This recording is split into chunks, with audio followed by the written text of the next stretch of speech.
पिछले वीडियो में हमने रिसीट वाउचर के माध्यम से बिजनेस में 5 लाख रुपया कैपिटल लाना सीखा था।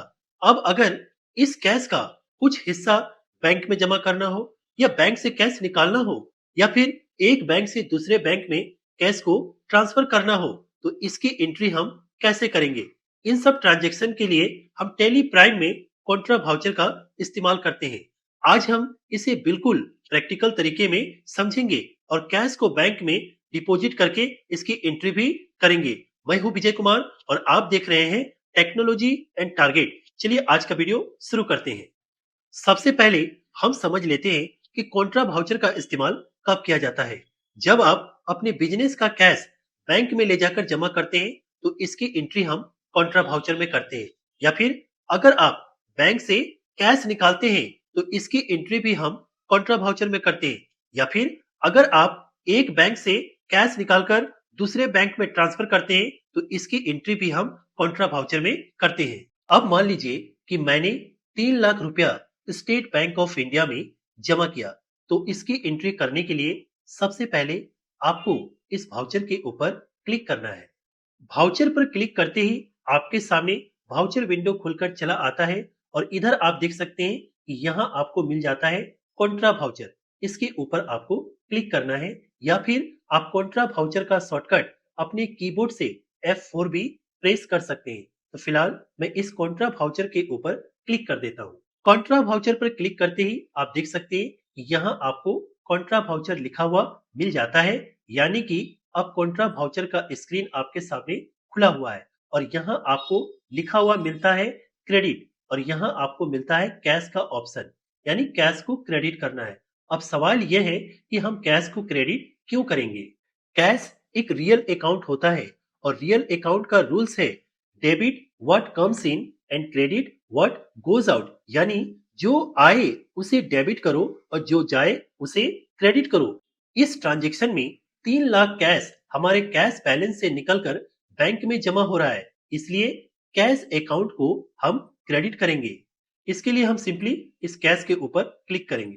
कैश के ऊपर क्लिक करते ही आप देख सकते हैं यहाँ क्रेडिट में कैश लिखा हुआ आ जाता है और यहाँ आपको ठीक इस क्रेडिट के नीचे एक बॉक्स मिलता है। इस बॉक्स में आपको यहाँ पर अमाउंट लिखना है। तो मैंने यहाँ पर 3 लाख रुपए लिख दिए। 3 लाख लिखने के बाद आपको अपने कीबोर्ड से इंटर बटन को दबाना है। इंटर बटन को दबाते ही अब देखिए यहाँ आपको मिलता है डेबिट का ऑप्शन। अब हम अच्छी तरह से जानते हैं कि हमारा स्टेट बैंक ऑफ इंडिया का जो अकाउंट होगा वो डेबिट होगा। तो हम दोबारा एंटर दबाएंगे तो यहाँ देखिए आप देख सकते हैं यहाँ लिस्ट ऑफ लेजर अकाउंट में यहाँ स्टेट बैंक ऑफ इंडिया का कोई भी लेजर नहीं है। तो काम करते करते अगर आपको लेजर बनाने की जरूरत आन पड़ती है तो यहाँ देखिए आपको एक बटन मिलता है क्रिएट का, इसके ऊपर आपको क्लिक करना है। क्रिएट पर क्लिक करते ही ये देखिए आपके सामने लेजर क्रिएशन का विंडो खुल जाता है। यहाँ आपको अपने लेजर का नाम लिखना है। तो मैंने यहाँ पर टाइप कर दिया state bank of India. State bank of India लिखने के बाद आपको अपने कीबोर्ड से इंटर बटन को दबाना है। जब आप इंटर बटन को दबाते हैं तब आपके सामने आता है अंडर का ऑप्शन। यहाँ बैंक अकाउंट के लिए आपको एक ग्रुप चुनना है। हम अच्छी तरह से जानते हैं कि बैंक अकाउंट जो होता है वो बैंक अकाउंट्स ग्रुप के अंदर होता है, इसलिए हम इस बैंक अकाउंट के ऊपर क्लिक करेंगे। बैंक अकाउंट पर क्लिक करते यहाँ देखिए अंडर में आपका यहाँ पर बैंक अकाउंट सिलेक्ट हो जाता है। अब यहाँ आपको अपने बैंक अकाउंट का बेसिक डिटेल्स यहाँ पर भर देना है। उसके बाद इसे एक्सेप्ट करने के लिए अपने कीबोर्ड से कंट्रोल बटन के साथ ए बटन को दबाना है।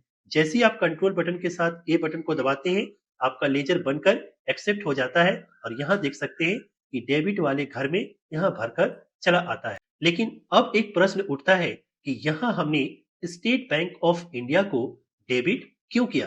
अकाउंटिंग में बैंक अकाउंट को पर्सनल अकाउंट माना जाता है और पर्सनल अकाउंट का रूल है debit the receiver and credit the giver, यानी पाने वाले को डेबिट करो और देने वाले को क्रेडिट करो। यहाँ स्टेट बैंक ऑफ इंडिया हमारे बिजनेस का 3 लाख रुपया प्राप्त कर रहा है, इसलिए बैंक अकाउंट को हमने डेबिट कर दिया। इंटर दबाते ही अब आप इस नरेशन वाले बॉक्स में चले आते हैं। यहाँ आपको एक नरेशन लिख देना है। तो चलिए हम यहाँ पर क्लिक करके एक नरेशन लिख देते हैं, cash deposited into state bank of India. बस नरेशन लिखने के बाद दोबारा आपको अपने कीबोर्ड से इंटर बटन को दबाना है। इंटर बटन को दबाते ही यहाँ आपको एक एक्सेप्ट का ऑप्शन मिलता है। आपको इस यस के ऊपर क्लिक करना है। यस पर क्लिक करते ही आपका कॉन्ट्रा वाउचर का एंट्री हो जाता है। दोस्तों, आज के इस वीडियो में हमने सीखा कॉन्ट्रा वाउचर क्या होता है और कैसे कैश को बैंक में डिपॉजिट करने की एंट्री की जाती है। अगर आपको वीडियो पसंद आए तो वीडियो को लाइक करें और पूरा टैली प्राइम बिल्कुल बेसिक से लेकर एडवांस लेवल तक सीखने के लिए टेक्नोलॉजी एंड टारगेट को अभी सब्सक्राइब करें। मिलते हैं नेक्स्ट पार्ट में। जय हिंद।